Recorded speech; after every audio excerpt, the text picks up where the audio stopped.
moly, what a beautiful day. This is gorgeous. So this is one of the spots that on this Sunday they will be having one of their street feasts. Yeah. I'm amazed to learn that it was 2010, very first time you did it in your hometown of Newtown. You thought, hey, let's get all the bunting out, let's get the tables out. Was it something that you even thought then, this should be happening nationwide, or was it just, I want to say hello to the neighbours and have a bit of fun? There was a little bit of theory to it. Like, I think we thought that I suppose we knew the power of gathering people around food. There was a few of us involved, kind of volunteers. We were looking at ways to like build resilient communities, connected communities, and we felt that if you could gather people around food, run a day, maybe this would spread. Maybe it could be something that could take off. So, but we didn't really know the power of it. We didn't really realize you could actually get 1,000 communities out. That first year we had, I think, well, we ran it first in Newtown and Kennedy. We're like, let's do this. Let's try it again. And so we ran it in 30 street feasts around the country, 30 communities. And then it grew from there. Every year it started growing a bit bigger. And so how did you even get people to say, you know, hello, my name's Sam, and we just think you should have a street feast? Was it an internet campaign? Did you actually get in touch with other communities? I'm just wondering how it actually began to grow, because it's obviously very, very big today, but just getting your idea out there, was it a tough one? I think people really resonated with it from the get-go. They kind of people get it. They just go, yeah, that makes sense. It's like something that we don't spend enough time just checking in with people who live near us. Yeah. And so we asked some networks that we were connected to, even I don't know, GIY, the GAA, the ICA, those kind of existing networks. And we said, listen, would you be willing to spread the word about this? And they were like, yeah, great. And then after a few years, we came up with these packs. So like initially we just had like invites and posters, and then we realized, well, actually you can really convince people to get involved if you give them free stuff. So we put together this pack. Here's one here actually. Oh, great. Okay. And it's just a folder with a guide. This hasn't got all the gear in it, but basically the one of the best things that goes with it is like this bunting, which is about 20 meters long. Great. And bunting just transforms an area. Yeah. It can really bring a load of colour to your road. Yeah, exactly. So we also put in posters and invites and stickers for your food, so you can like tell people what ingredients are in it, if there's any allergens in the food, and also name tags. But the point about the food stickers is that street feast is about a potluck. It's like everyone brings a dish. Yeah. In that way, it reduces costs and makes it much more accessible. Sure. And I think a big part of street feast is about everyone like teaming up to make it happen. That it's not provided by a few people. That it's everyone volunteering, getting stuck in. And I think when we work together to make things happen, that's when we really feel a reward, or we feel that something's shifted in the community. I know that Michael D, who's always ready to get a free dinner somewhere, he loved the idea. And 2016 he becomes patron. That must have been a big leap forward, because when you've got somebody, you know, that significant saying, I give this a major thumbs up, it suddenly puts you in a different bracket. And I don't know whether that sort of brought on government bodies getting involved, or you know, how it changed the picture. Yeah, well, it certainly made it bigger and a bit more complex. It was brilliant though to have a support.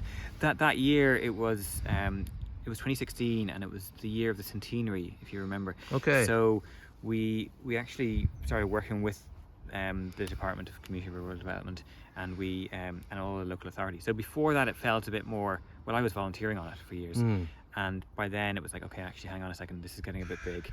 Yeah. Kind of need to spend most of my time doing it.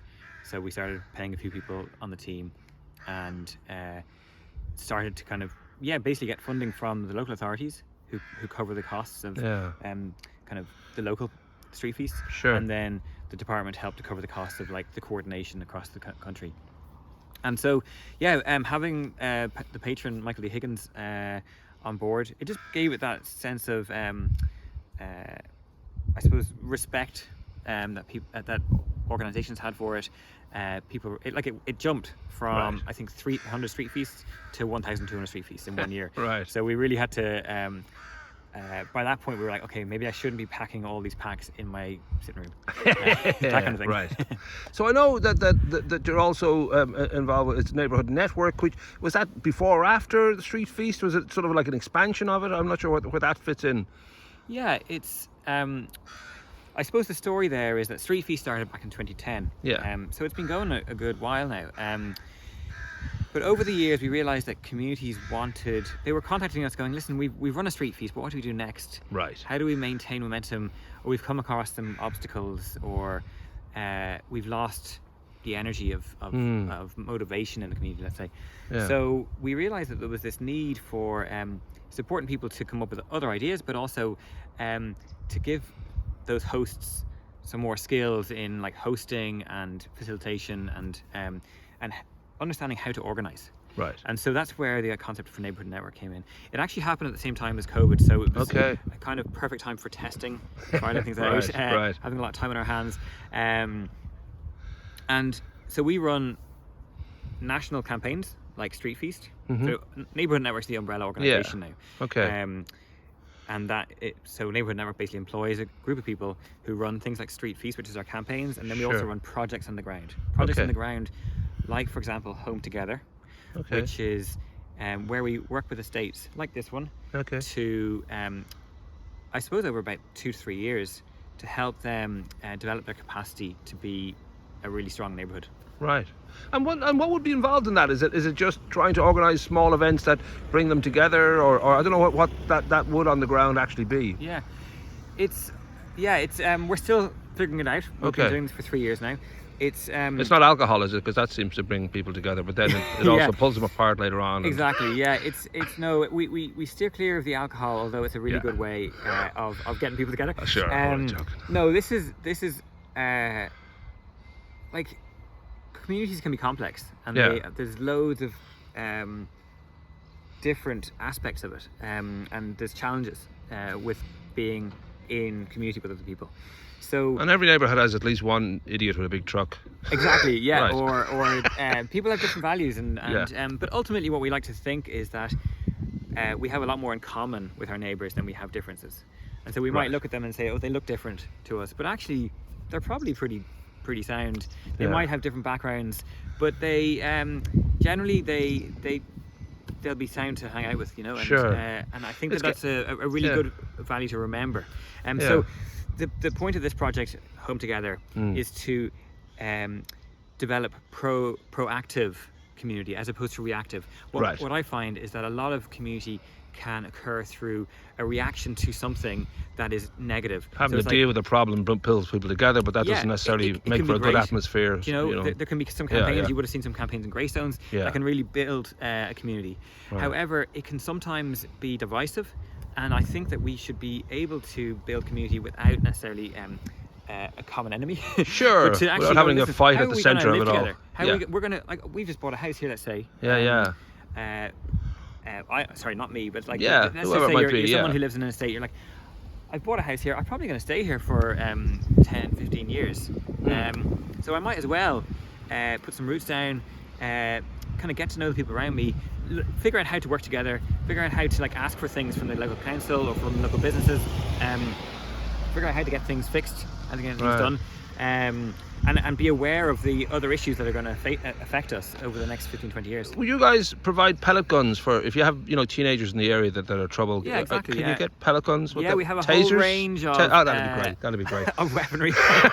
So we should say it's been very, very successful. It is a lovely, lovely thing. I know that when we covered it in the guide, we did a whole walk around Greystones in 2019. It was just a great atmosphere, and people were very there's a giddiness about being outside, meeting up and having something to eat. It just seemed to sort of gel. So do you sort of feel it's always going to be growing? Do you feel that you're very confident that it's part of Irish kind of tradition now? I don't know how. It seems early still, but and yet at the same time it seems very well established. Maybe we've figured out a way of it not feeling super professional. Okay. and yet it's still feeling like it's still growing. Like it's some years we drop a little bit in numbers. It's not always going exponentially growth. However, what I'm really excited about this year is the quality of street feasts. I think we're over 900 street feasts this year. Right. I think here in Greystones there's about 23 Great. planned, which is brilliant. Like it's a huge amount. The Sustainable Greystones and Greystones Town team have been really good. They came on board as a kind of promoter, local promoter. Yeah. And they've been just brilliant. They've been putting up signage around, and they just see the potential to build more like stronger, resilient neighbourhoods in Greystones will benefit everybody. So yeah, I think that coming back to the quality, not quantity. This year it's been about really making sure our team are strong enough to and we're supporting people enough so that the street feasts they have are rewarding.